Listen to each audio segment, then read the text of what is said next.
very excited about this. We're about to blind react. This is what we call a creative session. The first thing I'm going to do is I'm going to watch through the film. We're going to break down different elements to make sure that we're checking off all the different steps. This is what we do when we have a finished product and we want to showcase it.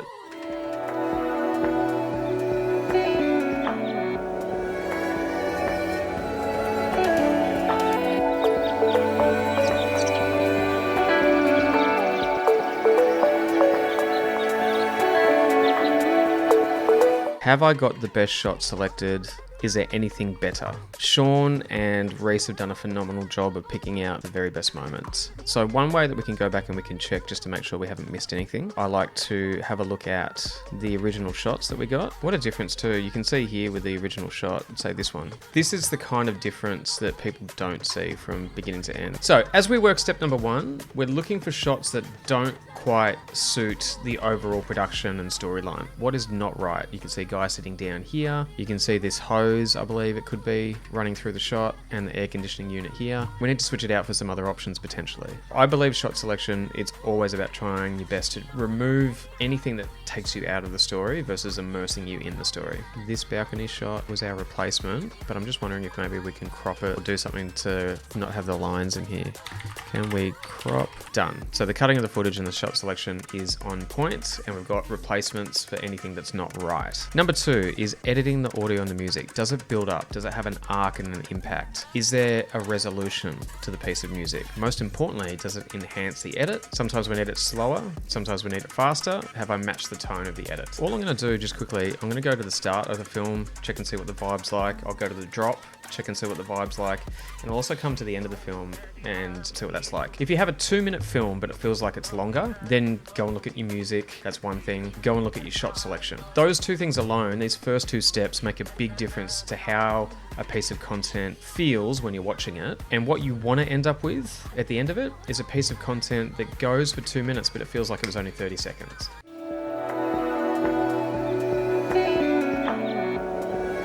I mean, those first 3 shots are beautiful. I absolutely love the tone as well. The color grading's great. Shots are great. Love that shot here of the facade.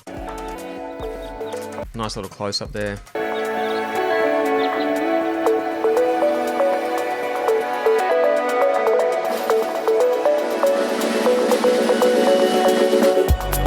Beautiful. 24 seconds in.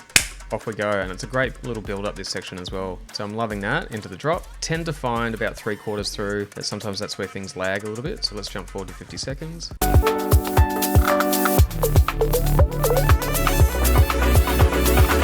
I mean, there's plenty going on in the music here. You get little touches of sounds and different percussive elements and so forth, keeping it interesting with the pattern. So no problems here. And then we'll just come to the end as well.